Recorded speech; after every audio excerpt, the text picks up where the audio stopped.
اور جب یہی عورت ایک بیوی کے روپ میں تھی تو نبی کریم صلی اللہ علیہ وسلم نے فرمایا، خدیجہ اگر تم میری جلد بھی مانگتی تو میں اتار کے دے دیتا۔ اور جب یہی عورت ایک بیٹی کے روپ میں تھی تو نبی کریم صلی اللہ علیہ وسلم نے نہ صرف کھڑے ہو کر ان کا استقبال کیا بلکہ فرمایا، میری بیٹی فاطمہ میرے جگر کا ٹکڑا ہے۔ اور جب یہی عورت ایک بہن کے روپ میں تھی تو نبی کریم صلی اللہ علیہ وسلم نے فرمایا، اے میری بہن تم نے خود آنے کی زحمت کیوں کی؟ تم پیغام بھجوا دیتی، میں ساری قیدی کو چھوڑ دیتا۔ اور جب یہی عورت ایک ماں کے روپ میں آئی تو ان کے قدموں میں جنت ڈال دی گئی اور حسرت بھری صدا بھی تاریخ نے محفوظ کی۔ فرمایا گیا، اے صحابہ کرام کاش میری ماں زندہ ہوتی اور میں عشاء کی نماز پڑھا رہا ہوتا اور میری ماں ابن محمد کہہ کر پکارتی تو میں نماز چھوڑ کر میری ماں کی بات سنتا۔ دوستو، عورت کی تکلیف کا اتنا احساس فرمایا گیا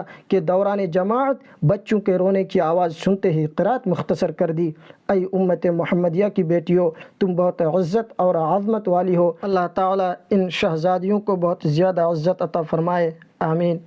دوستو، اب میں حالات ہی میں پاکستان میں پیش آنے والی ایک واقعہ سناتا ہوں جن کو سن کر صرف ہم اور آپ نہیں بلکہ فرشتے بھی روئے ہوں گے، اور صرف روئے نہیں بلکہ کرلائے ہوں گے۔ تو آئیے میں آپ کو سناتا ہوں اور ان کے ساتھ ساتھ ان کی تصویر بھی دکھاتا ہوں۔ تو واقعہ کچھ اس طرح سے ہے۔ دوستو، کہنے کی تو ہمت کر رہا ہوں لیکن نہ تو زبان تیار ہیں اور نہ ہی دل کی دھڑکن ساتھ دے رہی ہیں۔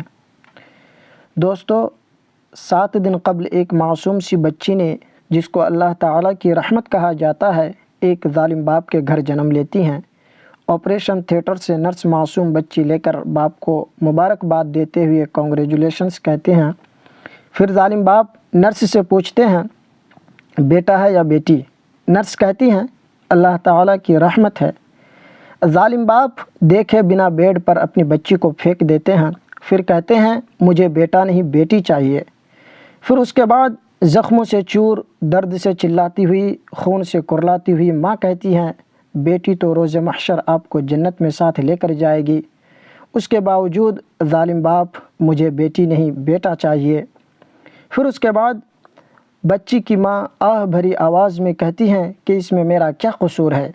میں نے تو 9 ماہ اپنے پیٹ میں رکھا، حالات حمل کبھی مجھے بخار ہوا تو میں نے کبھی دوائی نہیں لی کہ بچے پر اثر نہ ہو جائے۔ جو کھانے مجھے اچھے لگتے تھے اور مجھے احساس ہوتا تھا کہ اس کھانے سے بچے پر کوئی اثر ہو سکتی ہے تو میں اس کھانے کو چھوڑ دیتی تھی۔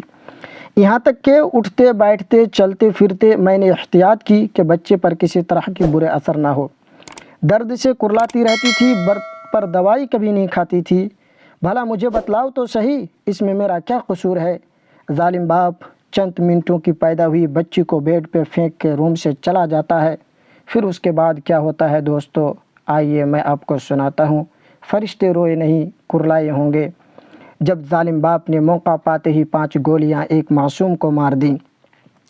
پہلی گولی پہ بیٹی نے کہا ہوگا، بابا نہ مارو مجھے، جب آپ دفتر سے تھکے آؤ گے تو میں آپ کے سوز اتارا کروں گی، میں آپ کے کپڑے استری کیا کروں گی، میں آپ کے انتظار میں پانی کا گلاس لیے روزانہ دروازے پہ آپ کا انتظار کیا کروں گی۔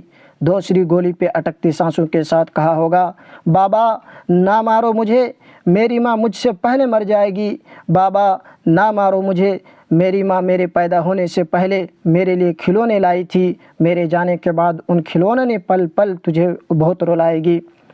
آخری گولی پہ معصوم کلی نے کہا ہوگا، کوئی بات نہیں بابا، میں آپ کو پسند نہیں آئی، میں تو رحمت تھی، شاید بوجھ لگی آپ کو، میں آپ کی خوشی میں خوش ہوں بابا، اس دنیا میں نہ کہیں اگلی دنیا میں ساتھ رکھنا بابا، میں تب تک جنت نہیں جاؤں گی جب تک آپ ساتھ نہیں ہوں گے بابا۔ تو دوستو، یہی ایک مختصر سا واقعہ تھا جن کو میں نے آپ لوگوں کے سامنے رکھا۔ اب آپ بتائیں آپ کو سن کر کیسا لگا؟ دوستو، اس آواز کو زیادہ سے زیادہ شیئر کریں تاکہ پوری دنیا کے لوگوں کے سامنے ظاہر ہو جائے اور اس طرح کی قاتل کو ایک اچھی سزا دی جائے تاکہ دوبارہ اس طرح کا کام ہرگز نہ کر سکے۔